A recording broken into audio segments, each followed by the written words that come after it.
तुझे घबराने की कोई जरूरत नहीं, मैं तेरी दूसरी शादी करवा दूंगी। कैसी माँ हो आप? अरे बेटी को समझाने से तो रही, और शादीशुदा बेटी को बोल रही हो कि मैं तुम्हारी दूसरी शादी करा दूंगी।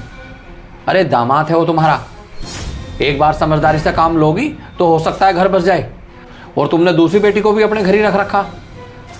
जब तुम्हें इनको ससुराल नहीं भेजना था फिर शादी क्यों कराई तुमने इनकी? वकील साहब सुनो, इससे मेरी बेटी का तलाक करा दो। मेरी बेटी किसी की गुलामी नहीं है।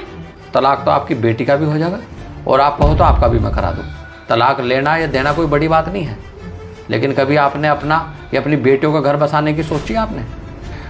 मेरी सलाह है आपके लिए, एक बार अपनी बेटी को और अपने दामाद को 10 मिनट के लिए अकेला छोड़ दो, आपस में बात कर लेंगे, हो सकता है कोई हल निकल आए। 10 मिनट? वकील साहब 10 साल हो गए मेरी बेटी की शादी को। उस घर में एक पल भी अगर मेरी बेटी सुकून से रही हो, इस आदमी से मेरी बेटी का तलाक करा दो। मैं अच्छा घर देख के अपनी बेटी का रिश्ता कहीं और करूंगी। आपकी सारी बात ठीक है, लेकिन मेरी राय मान लो। आप 10 मिनट के लिए बेटी को और दामाद को अकेला छोड़ दो, हो सकता है कोई समाधान निकल आए। और एक बात और सुनो, आप कहाँ तक इन्हें दूर रखोगे? अगर मैं डिवोर्स की फाइल अप्लाई भी करता हूँ कोर्ट में, तो कोर्ट इन्हें मीडिएशन सेंटर में भेज देगा, वहाँ भी ना बात करने का मौका मिलेगा। कानून कभी ये नहीं चाहता कि परिवार बिखरे, कानून हमेशा ये चाहता है कि परिवार बसे। और तुम तो एक माँ हो। ठीक है वकील साहब, जब आप इतना बोल रहे हो तो मैं आपकी बात मान लेती हूँ। जा कर ले सब बात, पर एक बात का ध्यान रखिए, इस ऊँट जैसी शिकल के बातों में मत आ जाइए। ठीक है मम्मी, चलो। ठहरो, तुम दोनों के लिए मेरी एक सलाह है।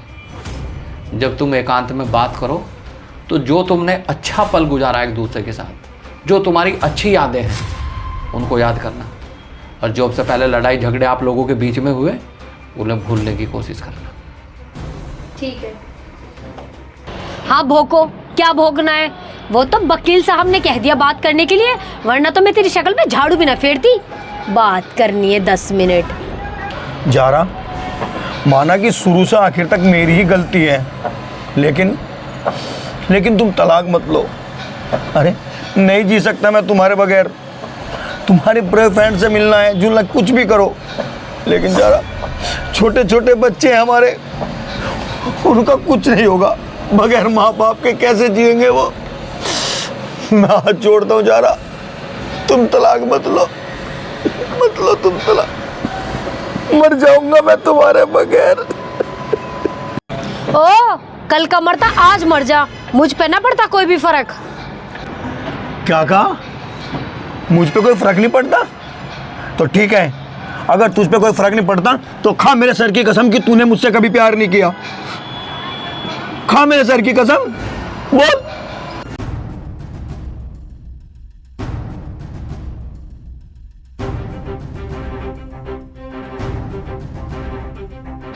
अच्छा ठीक है, मुझे आपसे और कुछ नहीं चाहिए, बस एक वादा करो कि आज के बाद ज़िंदगी में मुझ पे कभी हाथ नहीं उठाओगे। ठीक है, आज के बाद तुम्हें मेरी तरफ से कोई शिकायत का मौका नहीं मिलेगा।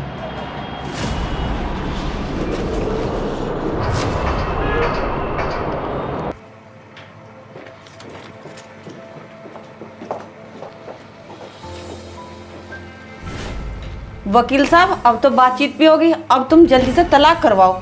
मम्मी, मैं नहीं कर रही तलाक वलाक, मैं जा रही हूँ संजीव के साथ। तेरा दिमाग खराब है? ऐसे क्या कर दिया इसने जो तो इसी के गीत गा रही है? क्या घुट्टी पिला दी तुझे इसने घोल के? मम्मी, इसने कोई घुट्टी नहीं पिलाई मुझे, घुट्टी तो मुझे तुमने पिलाई थी जहर की, जो मैं तुम्हारी बोली बोल रही थी, अपने देवता जैसे पति को छोड़ रही थी। वकील साहब, आपको कहीं भी मेरे साइन करवाने तो करवा लो, मैं संजीव के साथ जा रही हूँ। और बात रही तुम्हारी, तो मम्मी तुम मेरे लिए मर गई आज से, और मैं तुम्हारे लिए मर गई, रिश्ता खत्म। अब आपकी बेटी आपकी इज्जत उतार के चली गई, अब आपको अच्छा लग रहा? और एक बात और सुनो, ये जो तुम्हारी छोटी बेटी है ना, जिसको 6 महीने से आप ससुराल नहीं भेज रही, और पिछली तारीख पर आप बोल रही थी ना कि इसकी भी तलाक की फाइल डलवा दो, करोगी क्या तुम इनका? तुमने इनके ब्याह कर दिए, शादी कर दी, तुम्हारा तो काम वहीं तक था। अगर तुम बेटियों की ज़िंदगी में हस्तक्षेप करोगी तो तुम उनका घर थोड़ी बसने दोगी। एक बात सुनो, जिसकी बेटियां पड़ी ना मायके में, पूरा गांव उस बेटी को गंदी नज़र से देखता है। अगर ससुराल में ये भूखी भी रहेंगी ना तो जब भी तारीफ है इनकी। अगर मायके में ये सोने के टुकड़े भी खाएंगे ना तो जब भी इन्हें समाज बुरा कहेगा। आपने तो मेरी आंखें खोल दी। मुझे आज एहसास हुआ है कि मैं अपनी बेटी का घर खुद बर्बाद कर रही हूँ। और बेटा सिल्की, मुझसे गलती होगी और तू भी अपने कपड़े पैक कर ले, तुझे भैया छोड़ आएगा। ठीक है मम्मी जी। आपसे ही नहीं, मेरा दुनिया की हर माँ से ये कहना है कि अपनी बेटी की शादी के बाद उसकी ज़िंदगी में हस्तक्षेप ना करें। उसने क्या खाया, क्या पहना, क्यों पहना, हमारा मतलब क्या है। एक बात सुनो, जब कोई भी माँ अपनी बेटी के घर में बार बार कॉल करती है ना, बार बार फ़ोन करती है, तो उसका घर नहीं बसने देगी। चलो ठीक है, मैं तो वकील हूँ, अगर आप केस लड़ते तो मुझे भी फीस मिलती, लेकिन मुझे इस बात की बहुत खुशी है कि आज तुम्हारी दोनों बेटियों का घर बस गया। ठीक है वकील साहब। ठीक है।